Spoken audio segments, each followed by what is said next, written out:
Morning, everybody. Good morning. Coming to you from home today, getting a little bit of a late start. We've got two of our kids home sick from school. So they've been in person school for a long time. And so we're managing that with some, I think it's myself. I think it's the allergies of spring. I myself am not feeling great, but so we're a little bit slow on a week start. The week's beginning, but let us begin the way we always should with our great Pledge of Allegiance. So let me get you this, and let's feel free to stand with me, and let's say the Pledge of Allegiance. I pledge allegiance to the flag of the United States of America and to the republic for which it stands, one nation, under God, indivisible, with liberty and justice for all. All right. You go switch that, and we'll get rid of that for you. So General Flynn was in South Carolina this weekend, and he was invited to speak at an event, and he opened by inviting everyone there to say the Pledge of Allegiance, join him in the Pledge of Allegiance. And actually, I think General Flynn is going to publish a piece later this week. I'm not sure where yet. We'll find out on this subject, on the Pledge of Allegiance. You'll want to read that because it's very powerful. But so he gets up to do the Pledge of Allegiance. And what the crowd didn't know, and certainly Twitter didn't know because Twitter went crazy, was in the moments before he spoke, he was presented. He met a woman there who said to him, I wrote you a letter when you were in the midst of your persecution. And General Flynn said, oh, thank you. And she said, I gave you some support for your defense fund. And he said, I can't thank you enough. And then she said, you wrote me back and I have your letter. And she presented the letter to him saying, you wrote to me. And at the moment you wrote to me, it was the most important thing that happened to me. And she got very emotional and he got very emotional. Now, you should know that General Flynn, I think, received somewhere around, 50,000 notes and cards and support from people. Sometimes people just gave him a couple bucks. Sometimes they sent him a surfboard, all kinds of things. Excuse me. I'm going to sneeze. And he got all kinds of support from people. And he wrote back thank you notes to the tune of like 35,000 thank you notes, handwritten notes, a lot of times responding directly to what the note from the person said to him. So in South Carolina the other night, I guess it was it Sunday?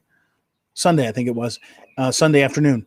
He had this emotional interaction with someone who had written to him and he had written back. And the woman was very emotional, very, not upset, but very touched.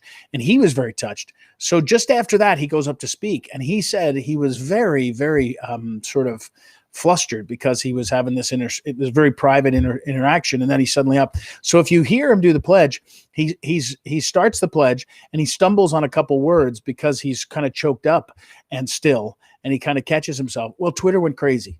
They said General Flynn forgot the pledge. On and on. It was really funny to watch Twitter go crazy. But as I said to him later, Twitter goes crazy because you matter. Twitter goes crazy because the pledge matters. Twitter goes crazy because General Flynn is important, and they don't attack people if they're not important in some sense. So it's sort of a compliment. But anyway, so watch for that. Watch for more of the speaking about the pledge. So the title here is "Get Rich by Suing Your Friends in Government." Now, this is very important because this is one of the great corruptions of our right now of our nation. And what has happened is lawyers in general, and I happen to be a lawyer too, have figured out how to game the system, right? One of the most empowering things about law school is that you realize how the American government, American way of life works. The market system, government, everything. You learn sort of the language, the operating system of America's Constitution and its rule of law and its founding. And if you're cynical, if you're empty, if you're a materialist, you can use the system and just game the system. And you meet lots of lawyers. They're terrible, terrible, rotten, in my opinion, rotten lawyers who just use the system because they know how to do it. Take advantage of other people, game the system. That's a problem. It's a major problem. It's really in the last 40 years maybe 50, where the legal system has become sort of utilized by people who are immoral or amoral at best. So what's happening is over time, the left has realized the way to game the system is to find opportunities to use the law and the courts in their favor. So here's an example you may not remember, but I'll tell you about it. It's so important. In the election of 2020, before the election in the summer, there were hundreds of lawsuits brought by Democrats in places around the country, trying to use the COVID as an excuse to expand early voting, asserting protections because of minorities, all kinds of things. Some of them not at all scurrilous, but just this was a strategy. And in key places where the opposite side of the lawsuit was a Democrat, you had this incredible dynamic. So the Democrats go into, say, Montgomery County, Pennsylvania, and they sue the local election authority. Well, the local election authority is a Democrat. So that person gets into court. Now you're in court, whatever level. You could be in state court or federal, but it's worked especially well in state court. And you're across each other in a room. The fight is between two people who have the same interests. They're Democrats. They're partisans. And so they come to an agreement and they say, we're going to resolve this in such a way that it gives more early voting and it doesn't check signatures and it does whatever. And the judge in Montgomery County, guess what party he is or she is? A Democrat. And frankly, most judges don't upset when two parties are against each other and they come to an agreement. Most judges look at it and say, well, if it seems reasonable, we'll sign off on it. And that's what they did. So that happened all across the country. In other words, get into court opposite somebody who's friendly and the person will do what you want.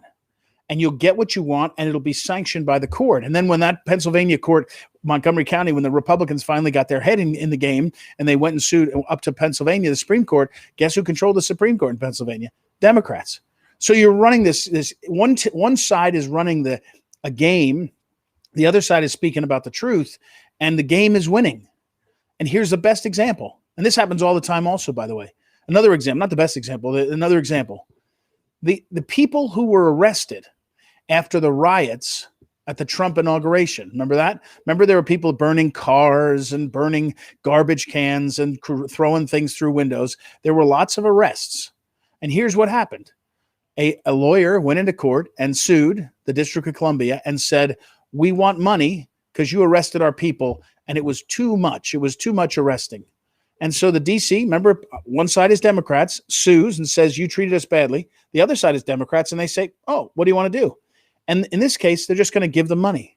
So over $1.5 million will be given to the people who were doing the rioting in the Trump inauguration. This is 4.5 years ago.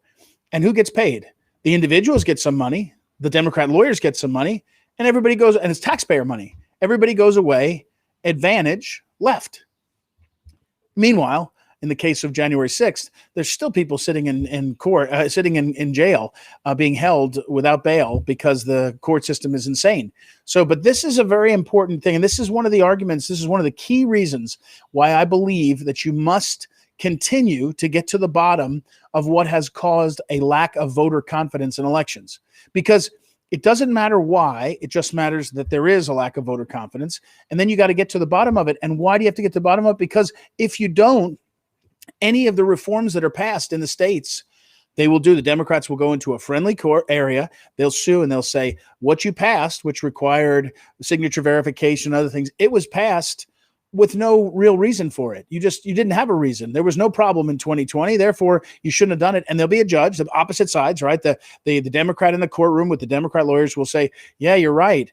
Let's do an agreement where we change those rules. And the judge will say, fine. And that will be the problem, right? So you cannot stop getting to the bottom of the voter confidence issue, whether it was fraud, lack of transparency. We don't know. We haven't seen yet. There's some audits going on in Arizona. There's some things going on in Michigan, but really all across the country. Every place there was elections. You know, I told you yet last week that in Tampa area, a little bit outside of Tampa, maybe 50 miles away, local election last week, and the voters feel like it was flipped in the middle of the night, and they don't have confidence. That's a problem. So, but watch for this phenomenon now that I say it. And, you know, another place where you're seeing this is a place like St. Louis. St. Louis has decided to defund the police. Now, you all may know I lived in St. Louis for 25 years. The city of St. Louis is going to defund the police. But even more problematic is the city of St. Louis has a prosecutor who is not allowing certain cops to testify. He says the cops are bad. She says the cops are bad. Or they're just going to make a deal, and they're going to make a deal for the people that they like. Like they won't enforce drug crimes, but they will enforce gun crimes. Maybe they will enforce massively. In fact, at one point, I'd seen published reports that half of the office in St. Louis City's prosecutor's office was funded by grants to look at women's issues, whether it was domestic abuse or others. Now, I'm not against looking into domestic abuse. It should be looked into. But if you're telling me St. Louis City is going to look into domestic abuse and not look into gun crimes, not look into drug crimes, that doesn't make much sense. You got to do both. You certainly can't ignore one, but you can't make a preference over the other. Anyway, this is what happens when you have one party in charge. It used to be one party rule would just be the legislature would give money to their own side. That was corrupt enough.